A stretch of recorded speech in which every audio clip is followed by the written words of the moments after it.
모세가 하나님의 영광을 구하자 하나님께서는 내가 내 모든 선한 것을 내 앞으로 지나가게 하고 여호와의 이름을 내 앞에 선포하리라 라고 말씀하셨습니다. 그리고 모세를 반석 틈에 숨기시고 또 친히 손으로 덮었다가 등을 보게 하겠다고 말씀하셨습니다. 이제 34장에서 이 일이 이루어집니다.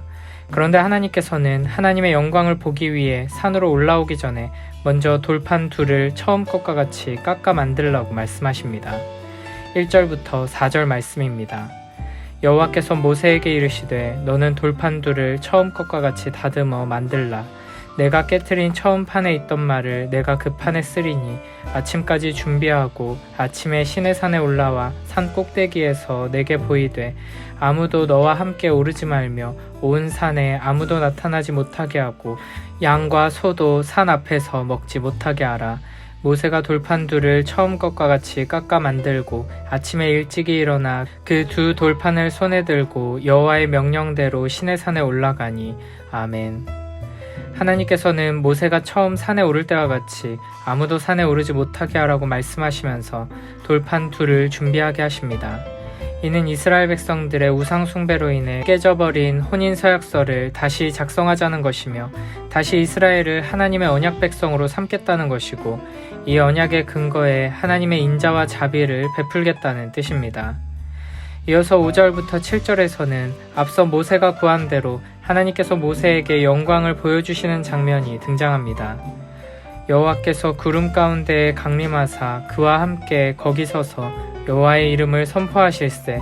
여호와께서 그의 앞으로 지나시며 선포하시되 여호와라 여호와라 자비롭고 은혜롭고 노하기를 더디하고 인자와 진실이 많은 하나님이라. 인자를 천대까지 베풀며 악과 과실과 죄를 용서하리라.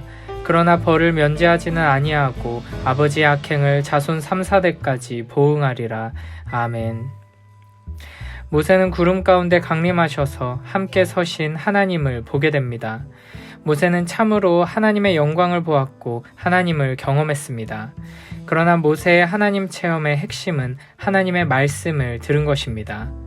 하나님께서는 친히 임재하셔서 하나님 자신의 성품에 대한 하나님의 음성을 들려주십니다. 우리는 이 장면을 통해 하나님의 영광을 본다는 것, 하나님을 만나고 경험한다는 것이 무엇인지를 배워야 합니다. 하나님을 본다는 것의 핵심은 하나님의 선하심, 하나님의 아름다운 성품을 아는 것이고 이 하나님을 아는 지식은 하나님의 말씀에서부터 나오는 것입니다. 결국 하나님을 안다, 하나님의 영광을 본다는 것은 성경 말씀을 통해 하나님께서 친히 우리에게 주신 계시를 살펴보고 그 말씀 안에서 하나님을 아는 지식이 자라나는 것을 핵심으로 하는 것입니다. 우리는 하나님의 영광을 보고 하나님을 경험하는 것에 대해 생각할 때 놀랍고 신비로운 환상을 보거나 특별하고 이상한 체험을 하는 쪽으로 기대하기 쉽습니다. 그러나 하나님께서 모세에게 주신 것은 하나님 자신의 성품에 대한 설교였습니다. 하나님께서 오늘날 우리에게도 이렇게 효과적이지 않아 보이는 방식으로 성경 말씀과 설교와 복음의 선포를 통해 하나님의 영광을 보고 하나님을 경험하게 하십니다. 고린도전서 1장 21절에서는 이렇게 말씀하십니다. 하나님의 지혜에 있어서는 이 세상이 자기 지혜로 하나님을 알지 못하므로 하나님께서 전도에 미련한 것으로 믿는 자들을 구원하시기를 기뻐하셨도다. 아멘. 로마서 10장 17절에서는 이렇게 말씀하십니다. 그러므로 믿음은 들음에서 나며 들음은 그리스도의 말씀으로 말미암았느니라. 아멘. 매일매일 하나님의 말씀을 통해 하나님을 아는 지식 안에서 자라나며 하나님의 영광을 보고 하나님의 살아계심과 그 선하신 성품을 경험하며 살아가는 복된 우리 모두가 되길 축복합니다. 모세가 가장 먼저 들은 말씀은 여호와라는 하나님의 이름이었습니다. 이 이름은 이미 하나님께서 모세를 처음 부르셨을 때 알려주신 것입니다. 그 이름 안에는 스스로 계시는 분이라는 의미가 담겨 있습니다. 그리고 이제는 이스라엘을 구원하시고 용서하시며 은혜를 베풀어 주시는 언약의 하나님의 이름입니다.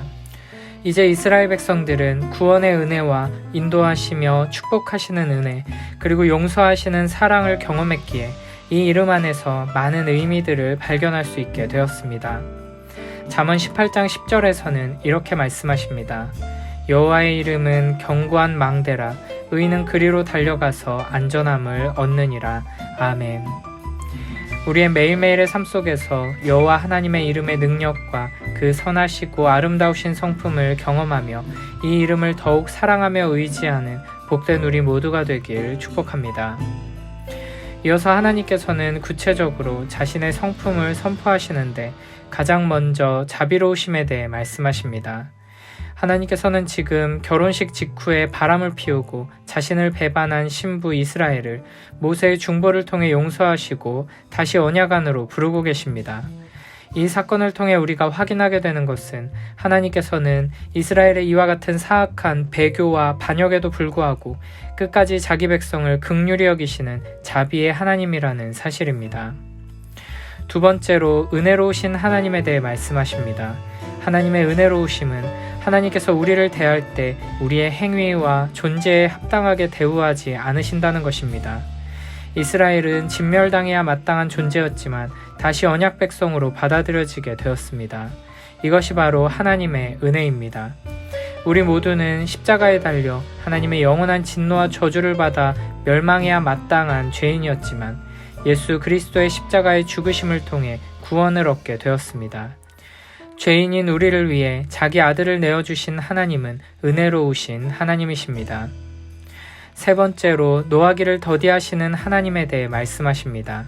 하나님은 오래 참으시는 인내의 하나님이시라는 것입니다.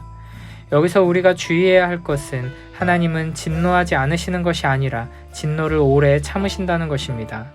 하나님은 거룩하신 분이시고 공의의 하나님이시기에 죄에 대해 진노하십니다. 하지만 우리를 향한 사랑 때문에 이 죄악된 세상과 악한 존재들에 대한 심판을 오래 참으시며 인내하시는 것입니다. 베드로후서 3장 9절에서는 이렇게 말씀하십니다. 주의 약속은 어떤 이들이 더디다고 생각하는 것 같이 더딘 것이 아니라 오직 주께서는 너희를 대하여 오래 참으사 아무도 멸망하지 아니하고 다 회개하기에 이르기를 원하시느니라. 아멘. 이어서 하나님께서는 인자와 진실이 많은 하나님이라고 말씀하십니다. 또한 인자를 1000대까지 베푼다고 말씀하십니다. 여기서 인자라고 번역된 단어는 히브리어로 헤세드라고 합니다. 하나님의 언약적 사랑, 결코 끊어지지 않는 영원한 사랑을 의미합니다. 하나님께서는 그 사랑을 1000대까지 베푸십니다. 하나님은 영원한 분이시고 영원한 언약으로 사랑을 약속하셨기에 우리를 영원히 사랑하신다는 뜻입니다. 그리고 인자와 더불어 진실이 많으시다고 말씀하십니다. 여기서 진실로 번역된 단어는 진리, 확고함 등으로 번역할 수 있습니다. 이렇게 인자와 진실, 사랑과 진리는 하나님의 성품을 표현하는데 항상 같이 다니는 단어입니다. 요한복음 1장 14절과 17절에서는 이렇게 말씀하십니다. 말씀이 육신이 되어 우리 가운데 거하심에 우리가 그의 영광을 보니 아버지의 독생자의 영광이요 은혜와 진리가 충만하더라. 율법은 모세로 말미암아 주어진 것이요 은혜와 진리는 예수 그리스도로 말미암아 온 것이라. 아멘. 하나님의 은혜는 언제나 진리를 동반하는 것이며 하나님의 진리는 언제나 사랑과 함께합니다. 이를 시편 117편에서는 이렇게 노래합니다. 너희 모든 나라들아 여호와를 찬양하며 너희 모든 백성들아 그를 찬송할지어다. 우리에게 행하신 여호와의 인자하심이 크시고 여호와의 진실하심이 영원함이로다. 할렐루야. 아멘. 이어서 하나님께서는 악과 과실과 죄를 용서하신다고 말씀하십니다. 여기서 악은 옳은 것, 선한 것과 반대되는 표현이며 과실은 의도적이고 의지적으로 언약을 깨트리고 불순종을 행하는 것을 말합니다. 그리고 죄는 도덕적으로 완전히 파산한 상태를 나타냅니다.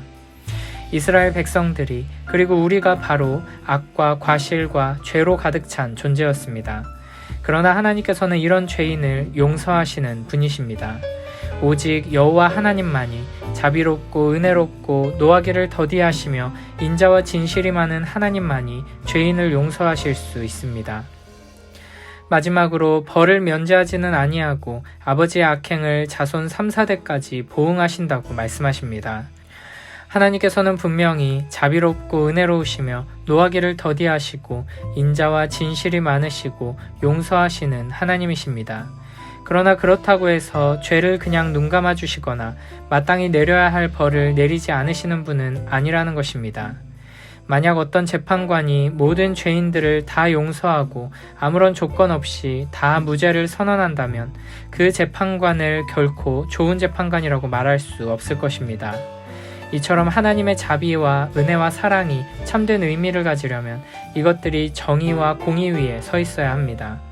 온전한 정의가 시행될 때에만 자비와 은혜와 사랑이 온전해질 수 있는 것입니다. 그래서 하나님께서는 공의와 사랑, 정의와 자비를 모두 이루시기 위해 예수 그리스도를 보내셨고 자기 독생자 아들을 십자가에 죽이셨습니다. 이 모든 하나님의 성품, 하나님의 영광이 예수 그리스도의 십자가에서 온전히 성취된 것입니다. 하나님께서는 우리의 모든 죄에 대한 영원한 진노와 저주를 십자가에 달리신 예수 그리스도께 모두 쏟으셨습니다. 그리고 우리에게는 하나님의 아름다운 자비와 사랑, 그 놀라운 은혜를 베풀어 주셨습니다.